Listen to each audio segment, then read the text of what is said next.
Hujan Pak, kasih lari. Lari deh.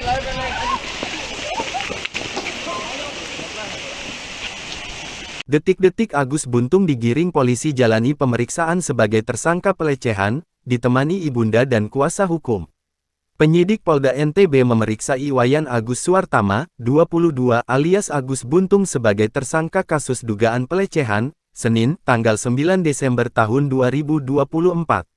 Mengenakan jaket hoodie hitam, Agus Buntung mendatangi Polda NTB ditemani ibunya dan tim kuasa hukumnya. Hujan besar itu.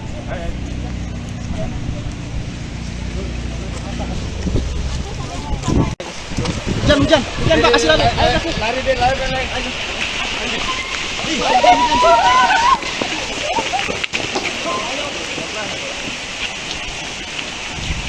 Ia menjalani pemeriksaan di ruang